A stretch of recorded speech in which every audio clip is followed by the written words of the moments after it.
thank you very much. We've just had a great meeting, a really good, very productive meeting. We have one thing in common. We want this city of ours that we love to do very well.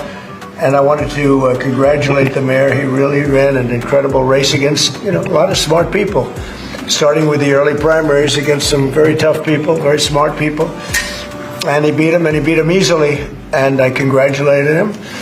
And we talked about some things in very strong common, like housing and getting housing built, and food and prices, and the price of oil is coming way down. Anything I do is going to be good for New York. If I can get prices down, that's good for New York.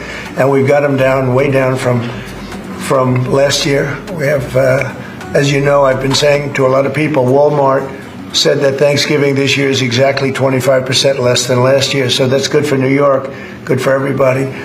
But I just want to congratulate. I think you're going to have, hopefully, a really great mayor. The better he does, the happier I am, I will say. There's no difference in party. There's no difference in anything. And we're going to be helping him to make everybody's dream come true, having a strong and very safe New York. And congratulations, Mr. Mayor. Thank you, Mr. President. Thank you. I appreciate it. Please.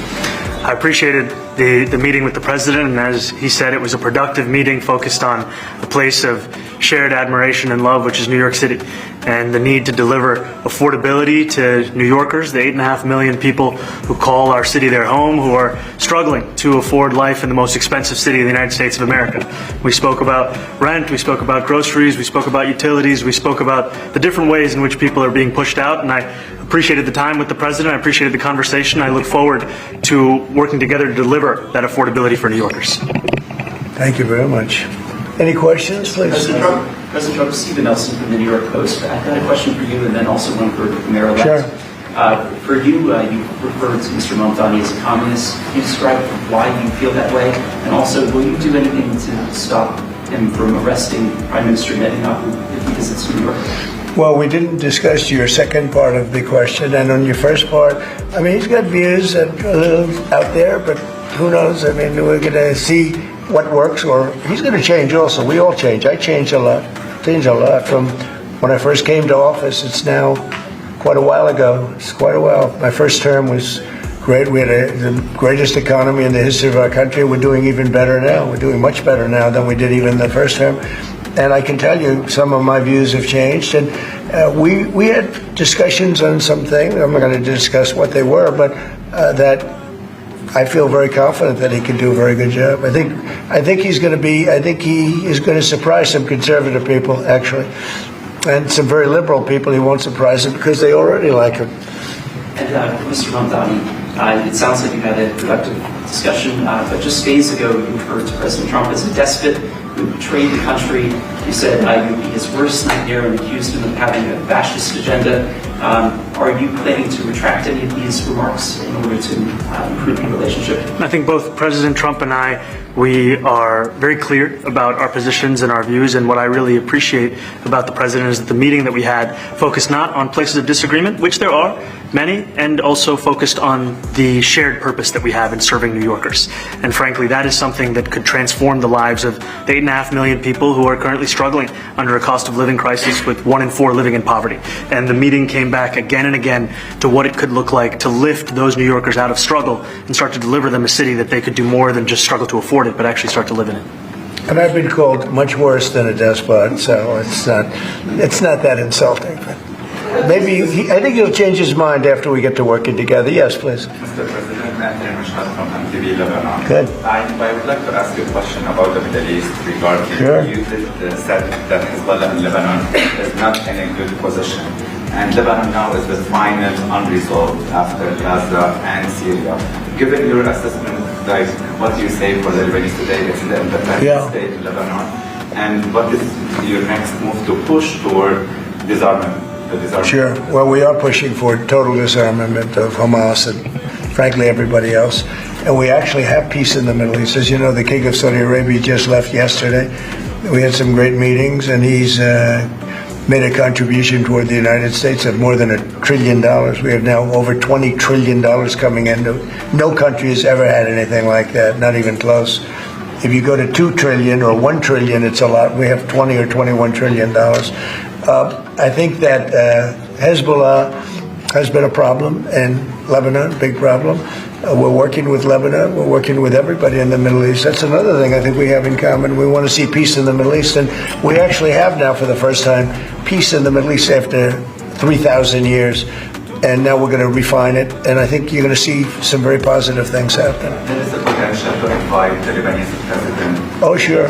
Oh, I would do that, absolutely. And if the mayor would like to be here for that meeting, because I know he feels very strongly. I think you feel very, very strongly about peace in the Middle East. I think we desperately want it, and that's something that I shared with the president, that when I spoke to New Yorkers who had voted for the president last November on Hillside Avenue and Fordham Road, I asked them why. I heard again and again two major reasons. One was that they wanted an end to forever wars. They wanted an end to the taxpayer dollars we had funding violations of human rights, and they wanted to address the cost of living crisis. And I appreciated the chance to discuss both of those things. He said a lot of my voters actually voted for him, and I'm okay with that. I'll do that. I'll sign it. Give it to me. I'll sign it in a minute. That's pretty good.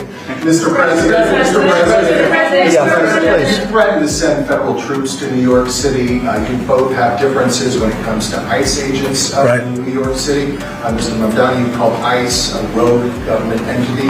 I wonder how you reconcile your differences on both of those issues. Well, I think we're going to work them out, and I think that if we have known murderers and known drug dealers and some very bad people, we want to get them out. And the mayor wants to have peace. We discussed this at great length, actually, maybe more than anything else.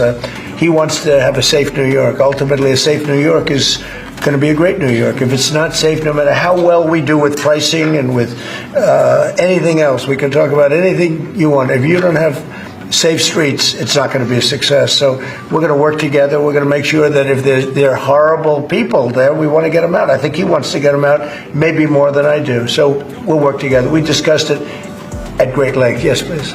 Two questions, if I may. One for you, Mr. President, from BBC in a second. But first of all, for the mayor-elect. You're both from different parts of the political spectrum. You're both populists, though. And I just wondered to what extent the president's campaign style, his techniques, his social media use inspired any part of your campaign. Well, I actually told the president that, so much of the focus of our campaign has been on the cost of living crisis. And when we asked those New Yorkers who had voted for the president, when we saw an increase in his numbers in New York City, that came back to the same issue: cost of living, cost of living, cost of living. And they spoke about the cost of groceries, the cost of rent, the cost of Con Ed, the cost of childcare. And too often politicians are looking to lecture to New Yorkers what they should care about as opposed to listen.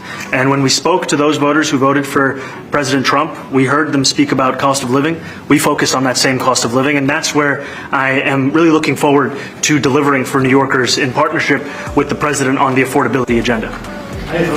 And I think we have to work a little bit. We talked about Con Edison. We have to work a little bit on getting the prices, because, we've gotten fuel prices way down, but it hasn't shown up in Con Edison. And we're going to have to talk to them. If we're sending them fuel at a much lower price than it was a year ago, which is true, we have to get Con Edison to start lowering their rates. Absolutely. And if I may, last week you told me you were pushing ahead with your plans to sue BBC for up to $5 billion. You're going to speak to Prime Minister Starmer as well. Is there any progress or any updates on those issues? Well, we get along very well with the Prime Minister. We made a deal with UK. I like him. He's a fine person. And, I think they have some big energy problems. They've got windmills all over the place. They're going to have to start using other methods because their energy is out of control. Talking about in the UK, it's out of control. And he's got that problem. He's got a big immigration problem, as you know, and he's got a big energy problem. And we talk about it. He's a good man. Prime Minister's a good man. You had a chance to speak this week. I haven't spoken this week.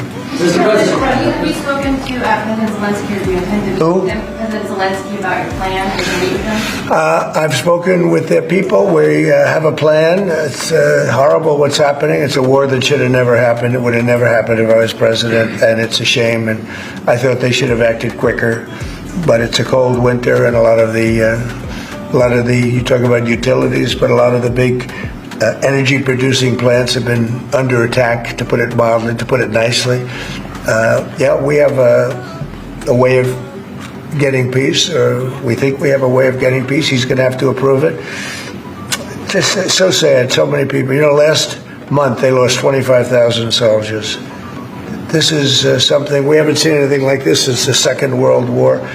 And they're averaging 6,000 or 7,000 a week between the two of them, dead soldiers.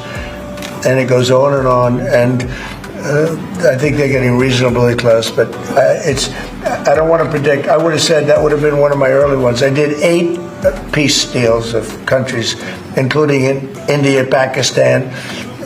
You could even go, in fact, they're coming here in a week or two, go to the Congo and Rwanda. That was 10 million people dead, and we worked something out on that, but so many. And the one I thought would have been, for me, because I have a very good relationship with President Putin, I thought that would have been maybe quicker, but it does take 2 to tango. And now you just see all the death. And, it doesn't affect us other than the fact that we don't want to see all those people that really, it's on the other side of the ocean. It's a war that should have never happened. It did happen.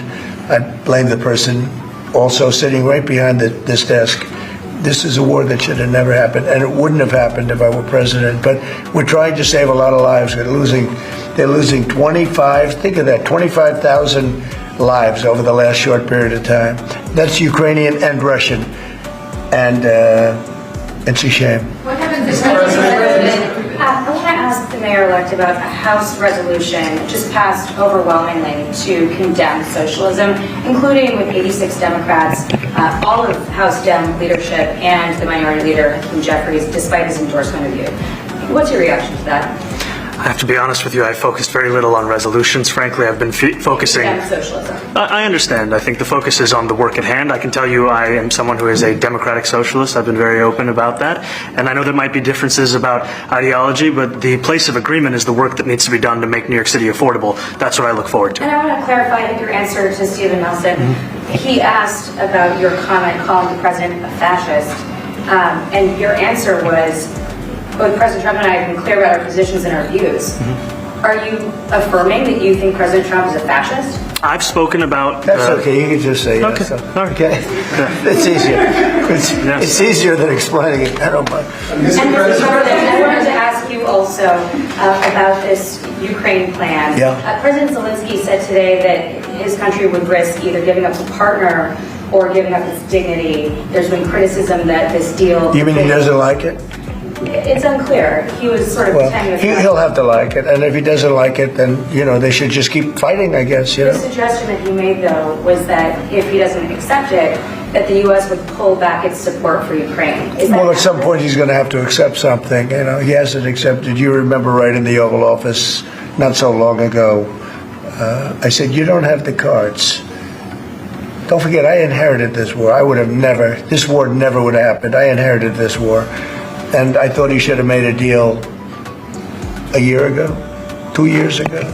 The ultimate deal would have been if it never started. That would have been the good deal. That could have been done too if you had the right president, but you didn't have the right president. Mr. President, cost of living is something that you and Mr. Mamdani seem to agree on. Right. Democrats have run New York City for a long time, Mr. Mamdani. Do you see Democrat policy specifically as being a problem? And I'd like that to be a question that both of you could answer in New York City. Look, I think that there are many things in our city where we have to own the responsibility of it, things that existed long before the president was the president. And those are also part of the message of our campaign, was to take on a broken politics of the past. And I ran against a number of candidates who represented different versions of that past. And what we found time and again is that working people were left behind in the politics of our city. And what we're looking to do is put those people right back at the heart of our politics so that we don't have a situation where we're in the wealthiest city in the history of the world, and yet 1 in 5 can't even afford $2.90 for a Metro card. Mr. Mamdani. We had some interesting conversation, and some of his ideas really are the same ideas that I have. But a big thing on cost, the new word is affordability. Another word is just groceries. It's sort of an old-fashioned word, but it's very accurate. And they're coming down high. They were... we had, both of us, we had the highest inflation in the history of our country the last 4 years under the Biden administration, and we've got inflation down now to a normal number. It's going to go even a little bit lower than that. Katie, do you have something? Mr. President, thank you so much. Mr. Mamdani often talks about New York City being covered by international law, that they will follow international law. It doesn't often talk about the U.S. Constitution. What is your response to that? Well, I don't know what you're referring to in terms of it could be covered by international law, local law. It's covered by a lot of laws, but it's covered by U.S. law. Are you referring to anything in particular? You just said that they're a city that endorses and enforces international law. Is that at odds with? No, I don't know. Would you want to? Do you want to respond? Yeah, I think what I've shared with the president is our desire to not only follow the laws of our own city, laws that protect New Yorkers, but also a desire for consistency in our politics across the board. And that's something that we've talked about and something that I know many New Yorkers want. We were with ICE. We were with ICE. We discussed ICE and New York City, and I spoke about how the laws that we have in New York City allow for New York City government to speak to the federal administration for about 170 serious crimes. The concerns that many New Yorkers have are around the enforcement of immigration laws on New Yorkers across the 5 boroughs, and most recently we're talking about a mother and her 2 children, how this has very little to do with what that is. Mr. Mamdani, What we did is we discussed crime.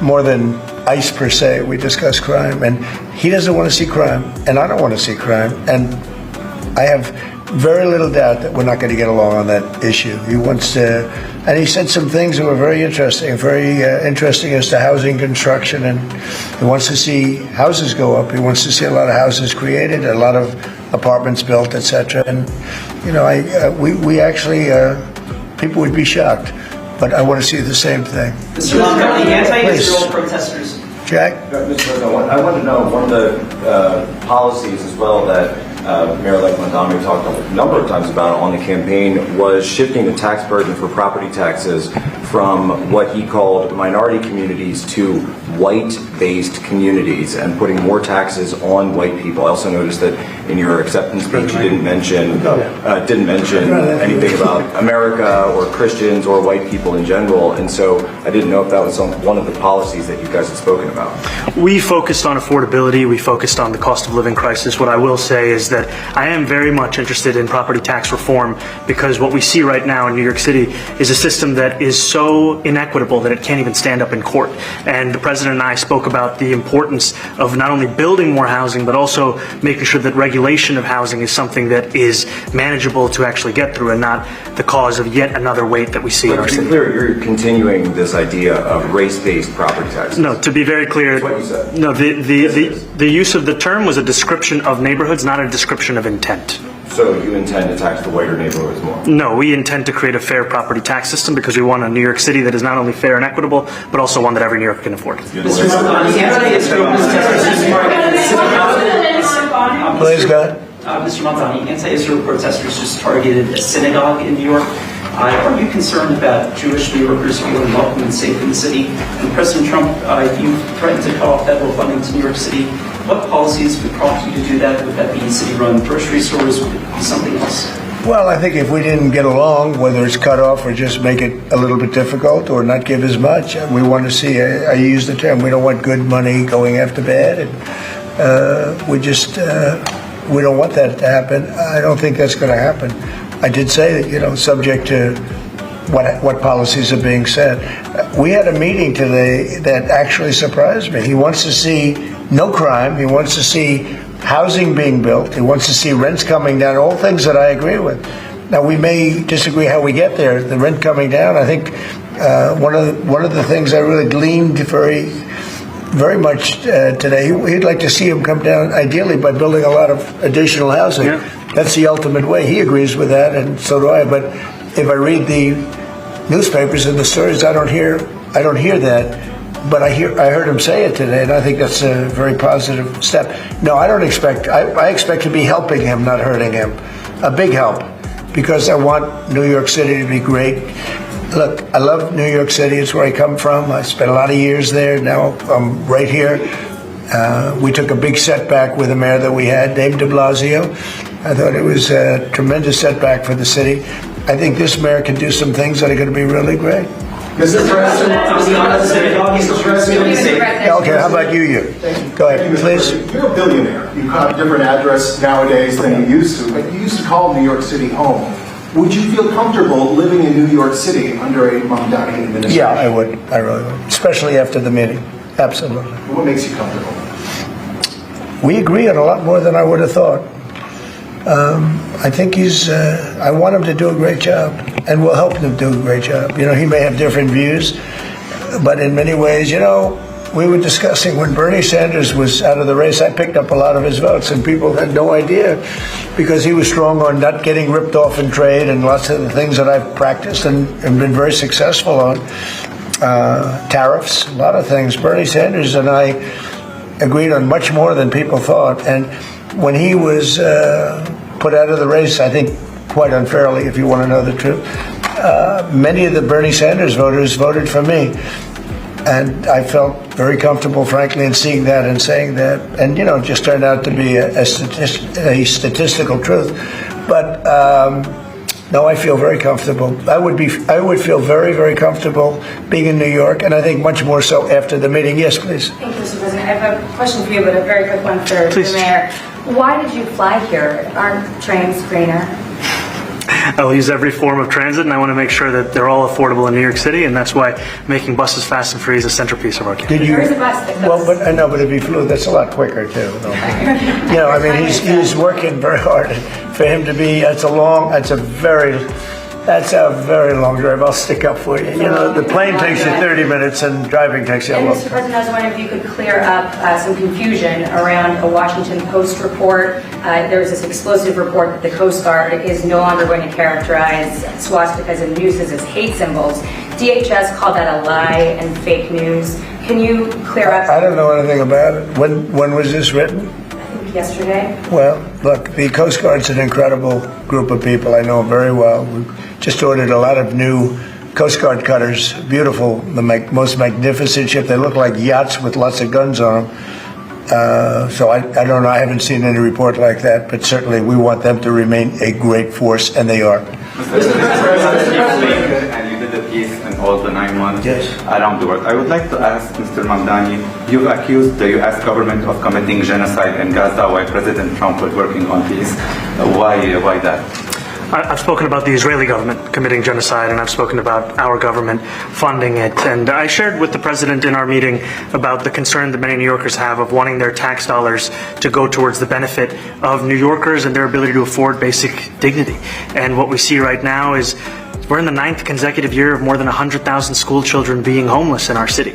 And there's a desperate need not only for the following of human rights, but also the following through on the promises we've made New Yorkers. And I appreciated the meeting we had and the work that we can do. Do you agree that President Trump didn't do a peace and work hard to make the peace? Because he worked hard to do the peace in the Middle East and everywhere.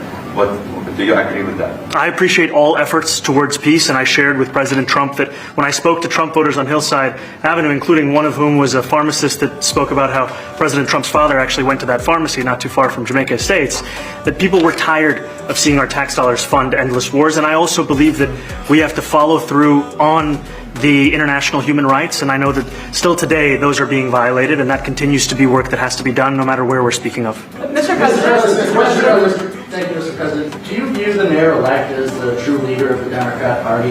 And do you think Leader Schumer is a leader Jeffries, have to follow his lead? Well, look, I hope they have great leaders. This is a man that right now I think is focused on New York City. I really think he has a chance to do a great job. We're going to help him, but I really think he has a chance to do a great job. But I'll let you answer that. You consider yourself the leader of the Democrats? I think it's more appropriate for him. I consider myself the next mayor of New York City, and I keep my horizons firmly on New York City, and I appreciate the meeting with the president, which focused again on the 5 boroughs and whether New Yorkers could afford to live there. By the way, being the mayor of New York City is a big deal. Absolutely. I always said, one of the things I would love to be someday is the mayor of New York City. Being the mayor of New York, and especially now, because I think you're at really a turning point, one way or the other. It can go great, or it can go in a different direction. And I think you really have a chance to make it great. I appreciate what you're counting on. Mr. President, you say you love New York City. Mr. Mamdani, does New York City love President Trump? New York City loves a future that is affordable. And I can tell you that there were more New Yorkers who voted for President Trump in the most recent presidential election because of that focus on cost of living. And I'm looking forward to working together to deliver on that affordability agenda. I got a lot of votes. One more. Go ahead. One or two more. Go ahead. I tell you, the press has eaten this thing up. You know, I've had a lot of meetings with the heads of major countries. Nobody cared. This meeting that you people have gone crazy. You know, outside you have hundreds of people waiting. This is just a small little group. For some reason, the press has found this to be a very interesting meeting. The biggest people in the world, they come over from countries nobody cares. But they did care about this meeting, and it was a great meeting. Go ahead. Yeah, Mr. President, I was going to ask you exactly that. Why do you think there's so much more, so much excitement around this than in some form? Because I think he's different. All right? I think he's different, and that can be in a very positive way, but I think he's different than, your typical guy, runs, wins, becomes mayor maybe, and nothing exciting. Because he has a chance to really do something great for New York. New York is at a very critical point. And he does need the help of the federal government to really succeed, and we're going to be helping him. But he's different than, your average candidate. Hey, he came out of nowhere. I said he has a great campaign manager standing over there. He came out of nowhere. Would you start off at 1 or 2? And then I watched. I said, who is this guy? He was at 1, then he was at 3, then he was at 5, then he was at 9. Then he went up to 17. I said, that's getting a little bit interesting, right? And then all of a sudden he wins a primary that nobody expected he was going to win. It's a great tribute. I mean, it's an amazing thing that he did. And I'll just add one thing to what the president said. Is one thing I also appreciated is in our meeting to appreciate a portrait of FDR and the incredible work that was done with the New Deal, and also in thinking about what it can look like when the federal government and New York City government work together to deliver on affordability. It can be transformative.